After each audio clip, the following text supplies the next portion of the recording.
Today we're going to be changing brake fluid, the forgotten fluid. So let's crack this nut and get after it. The brake fluid on this truck is about 10 years old and has 83,000 miles on it. So what I like to do first is to use a baster and to suck out all the old fluid out of the brake master cylinder that I can before I put in new fluid. Some guys will just go right ahead to bleeding the brakes, but there's no point in sucking old fluid through the system if you don't have to. And oh yeah, don't forget about the little screen that they're putting in master cylinders these days. It won't let you suck out the fluid with that in there.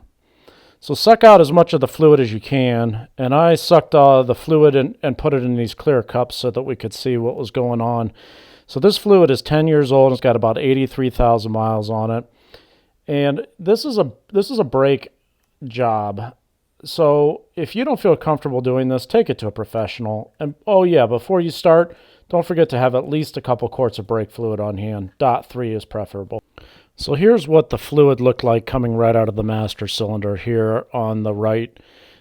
This is just what was sucked out, and I compared it to a cup of new brake fluid right here, which is much, much cleaner. You can see that the stuff on the right is very old. So what I decided to do was to fill the master cylinder back up with clean fluid and rock the truck a little bit to get it mixed together and suck out the fluid again. So what you're seeing here is a combination of what was left in the master cylinder with new brake fluid. So I had sucked out as much as I could, refilled it with new, and so we'll start with a master cylinder that's got almost 100% fresh fluid in it. There's no sense in sucking old fluid through the master cylinder. We just want nice, clean, new brake fluid. And you'll see me refilling it again here to get started on the process. So here's what we have. The first flush, the second flush, which is about half and half, and the new fluid. This brake fluid is really disgusting. People, don't forget to do this fluid. Don't neglect it like this. Take it somewhere and have it done, or do it yourself. So let's get on with it. So here I'm jacking up the truck and removing the tire. And this truck has 6 lug nuts, but I only took off 5. What silly me.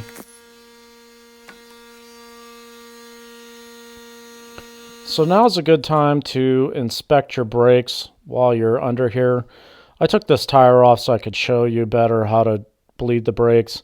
These brakes look pretty decent. The brake pads have a decent amount of life on them. I'm not going to get too excited about it. Maybe in another 10 or 20,000 miles. But here what you can see is the Timbren suspension support system that I have. I really like those. Okay, so what you need to do first is to remove the cap that's covering your brake bleeder screw. And you want to use a 6-point socket. This is a 10 millimeter 6-point socket, and use a ratchet with firm pressure, and you can see that the bleeder screw came loose there. A lot of times these are rusted, and if they break off, you're going to be in big trouble because you're going to have to struggle to find either a new brake caliper or have it extracted somewhere with a special tool that can get these broken screws out. So what you'll see me doing is breaking the brake bleeder screw open and using vacuum to suck the old brake fluid out of the caliper. Now, I started with the driver's side rear, which is one of the furthest away from the master cylinder, and I like to get all the old brake fluid out, and you're going to go through a lot of brake fluid. Don't skimp on this. So do a full job here and do the one I start with the one that's furthest away from the master cylinder. Start in the back so that you can start with a clean line full of fresh fluid, and this will take some time. Also, to speed up the process, you can roll the ignition forward or turn the vehicle on and step on the brake pedal a few times, and that will speed up the process. But this first go around, you're going to want to extract a lot of fluid. It's going to flush a lot of dirty fluid out of the lines, which I'm going to show you here in a minute. Oh yeah, I'm using a vacuum brake bleeder kit. I got this on Amazon for about $21.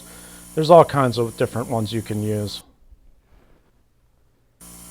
So after a few minutes of letting the vacuum work, and this process kind of goes slow because the brake lines aren't very big, so don't expect this to suck out a ton of fluid. And remember to keep your master cylinder full. If you drain the master cylinder out, you're going to be in big trouble also. So let this run for a little bit. Take a look at the fluid that's coming through the line and ending up in the bottle, and run it until it seems pretty clear. And you may have to empty the bottle to see whether the fluid's coming out clear or not. So I'll kind of speed this up. So once you're satisfied that you've gotten a lot of fluid out and it's starting to come out clear, you can take your 10mm wrench, the open end side, and roll the brake bleeder screw forward to the tightened position, and that should wrap up the furthest caliper away from the master cylinder. And then what we're going to do is take a look at the fluid and see what we ended up with.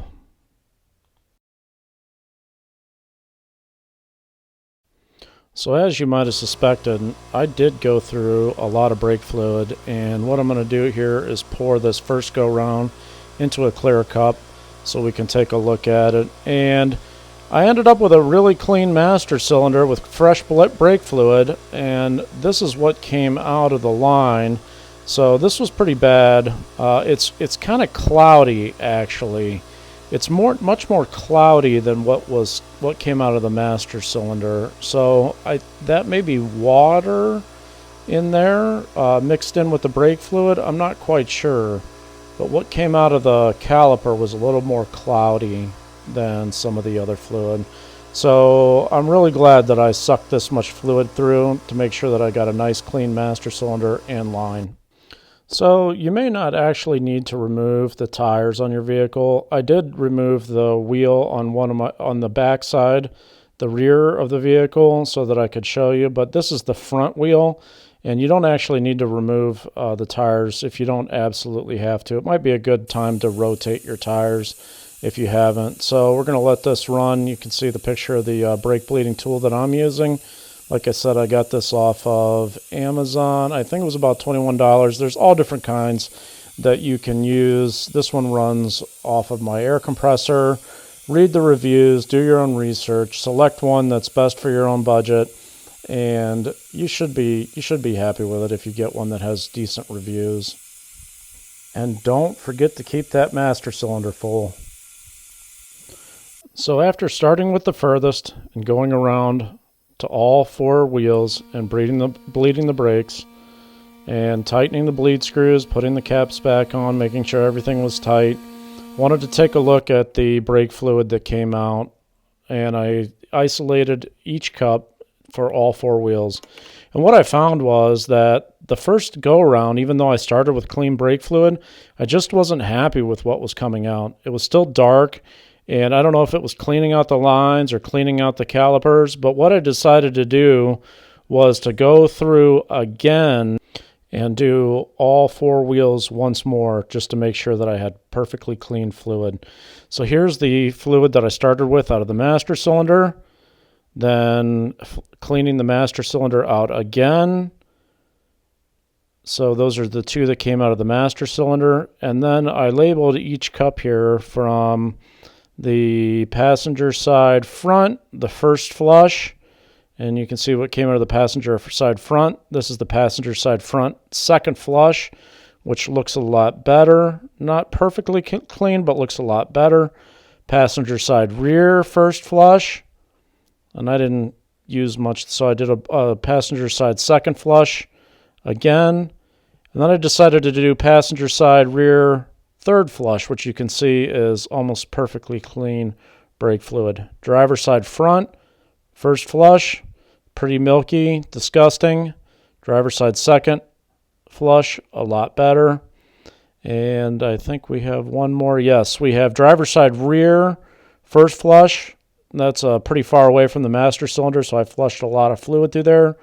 And driver side rear, second flush, which came out pretty clean, so I didn't do a lot there.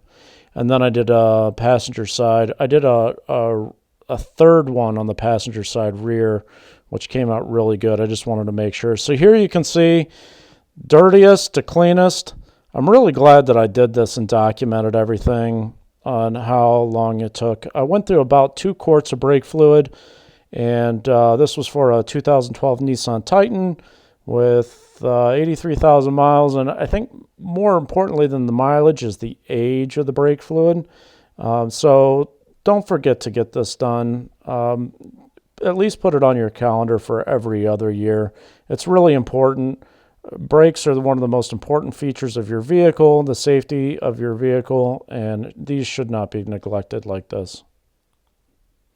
If you have any questions about what your manufacturer recommends for brake fluid flush intervals or what brake fluid to use, consult your owner's manual. And if you don't have an owner's manual, you can find one online. Most manufacturers are providing owner's manuals online. If you found this kind of content helpful, please don't forget to like and subscribe. And thank you for watching.